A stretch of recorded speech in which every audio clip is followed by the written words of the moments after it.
patong na stress. Ay, nako. Bakit naman ganon? Samantalang tamang-tama at saktong-sakto naman yung panalangin natin. Na ang hiling natin, success, success, success. Pero bakit ngayon puro stress, stress, stress? Hi, hello sa mga yes friend natin na talaga namang damang-dama na ang hirap ng buhay. Mas pinadama palalo dahil sa petsa de peligro. Anong petsa na ba ngayon? September 24. May ilang araw pa bago ang katapusan. Pero parang mas mauuna tayong matapos kesa sa buwan. Ang hirap! Again, kasalanan naman to ng mga kurap na politiko. Alo? Bakit silang sinisisi mo, Biboy-Bibo? Malamang, alam ka namang sisisi namin sarili namin. Syempre, kasalanan nyo pa rin yan. Kayo, laki-laki ng sweldo ninyo, tapos nangungurakot lang naman kayo. Samantalang kami, nagkakandakuba na. Overtime malala. Tapos yung sinisweldo namin, kakarampot, ibabayad pa namin sa inyo yung buwis. Tapos ibubulsa nyo lang naman. Bahala kayo sa buhay ninyo. Karmahin na lang sana kayo. Ay nako, no, eto na naman tayo.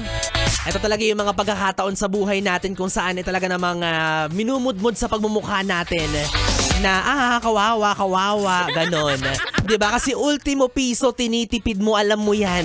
Yung kahit sentimo, kahit yung 5 duling talaga namang isisinop mo na. Ayaw mong magpalamang, diba? Grabe, no? O parang sa katrabaho mo lang yan, yes, friend. Kapag ganitong petsa de peligro, aminin ninyo, nagtuturoan kayo sa trabaho. Hindi ako boss, ayoko boss, siya na lang boss. Mas kaya niya yan boss, mas forte niya yan. Kasi nga, kapag ganyan, alam naman gets na yan Matik kasi wala na kayong motivation, wala nang nagtutulak sa inyo para masipagan nyo pa. Diba? Kasi mag-aminan na tayo, wag tayong hipokrita. Pera at pera talaga ang ating, alam mo na, nagtutulak sa atin. Parang makina. Kailangan mong hulugan ng barya, diba? Ganun lang yon. Kaya naman alam ko, yes, friend, na pera lang din ang solusyon sa iyong lungkot na nararamdaman ngayon. Diba? Sabi ko nga, para tayong robot na debarya. Kailangan pang hulugan ng pera para gumana. O parang kotse, diba? Na kailangan mong lamanan ng gasolina para umarangkada. O kahit sino naman, diba?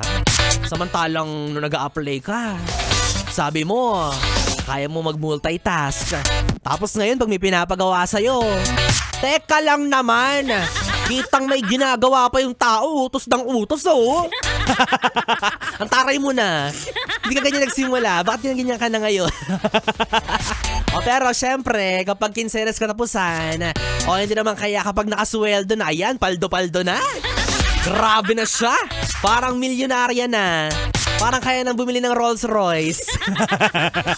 Diba? Kapag nakahawa ka na ng pera, ayan na naman siya. Bida-bida na naman siya.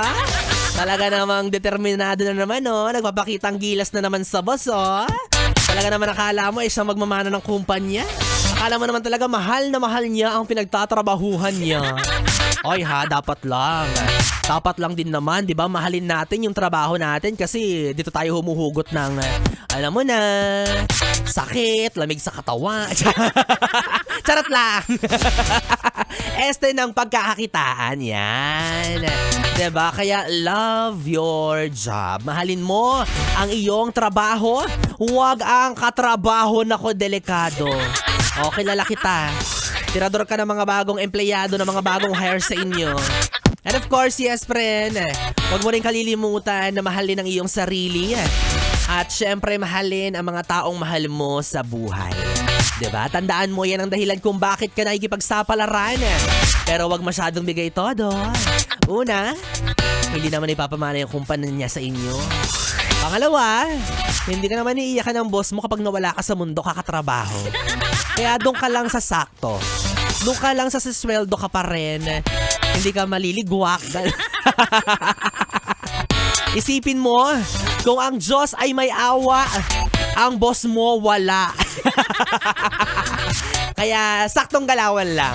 'Di ba? Umayon lang ang galawan sa swelduhan. Ganon!